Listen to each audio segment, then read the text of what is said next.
comes as a team of independent experts from the UN's Human Rights Council has announced Israel is committing genocide in Gaza. The deeply documented findings by the three-member team are the latest accusations of genocide against the Prime Minister, Benjamin Netanyahu's government.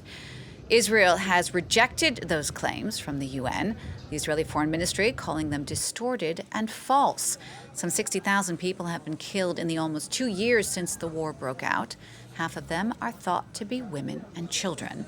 Well, let's talk more about this now with France 24's James André, who joins me on set. James, talk us more about this decision from the Commission to call this a genocide. What are their arguments? Yeah, absolutely. So this commission, it's called the Independent International Commission for Inquiry on the Occupied Palestinian Territories. It was created in 2021, and indeed their findings are based on a 1948 convention that actually lists 5 items that constitute genocide if they are done with the objective of wiping out an entire population or part of it.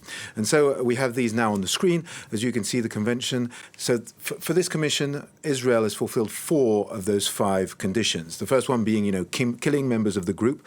That means killing people who are protected under international law. That includes civilians, women, and children. So we've just heard at the end of that package, over 64,000 people have been killed in Gaza, with members of the UN and organizations saying that a major part of those people are civilians, women and children. It's also based on the declarations of, various political members of, the top brass of the Israeli government, including, for example, Yoav Gallant, who said, that Israel was dealing with human animals. You probably remember that declaration, and that they acted accordingly. Also, there was Isaac Herzog, the president, saying, it's an entire nation, I quote, that is responsible for this after the 7th of October attack. Basically, everything that is collective and attacking the Palestinians is considered, evidence in this case.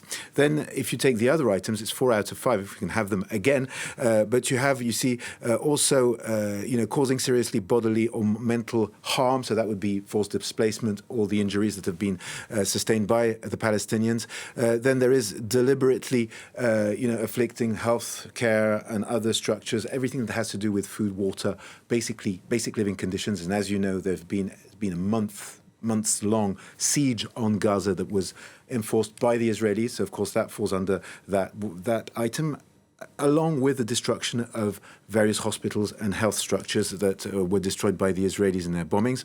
And then there is also imposing measures aimed at preventing births within the group. So this is something quite specific, but the Israelis bombarded and destroyed a reproductive clinic in Gaza, destroying eggs and, So these are the 4 items that very clearly for the UN constitute, genocide. And then there's a 5th one, which is forcibly transferring children from the group to another group. Now, that has not happened according to the UN. So this is very much what is in that 72-page conclusion that has been indeed brought forward by this group. Israel, meanwhile, is clearly refuting those allegations, and it seems like public opinion around the world is starting to shift against Israel.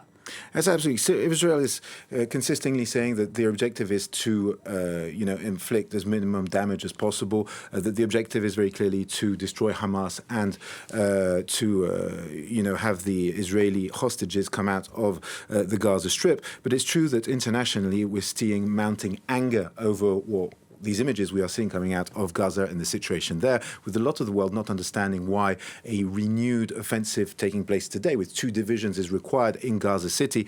And we are seeing signs across the world. So, of course, one of the main ones is the fact that a host of countries, including France, the UK, Canada, are set to recognize the sovereignty of a Palestinian state at the UN General Assembly. That is due, around the 22nd of September. But then you have more unilateral steps, such as, for example, Spain, who's been at the forefront of this pro-Palestinian movement in Europe, where we've seen recently these protests around the Vuelta, which is a big cycling race.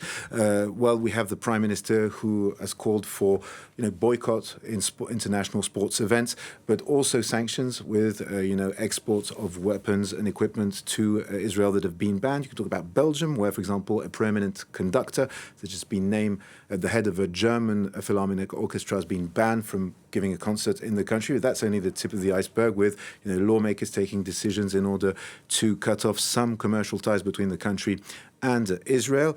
And then there's another one, for example, which is Norway, who has a $2 trillion sovereign wealth fund. Well, they've decided to divest from Israeli companies. They've done it for 23 companies at this stage, and the finance minister is saying that they would go further.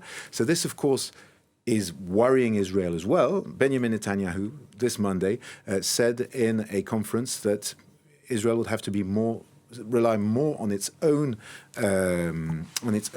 resources, that there was need to not only in R&D but also in production, including of weapons, that indeed Israel would have to work at being more autonomous.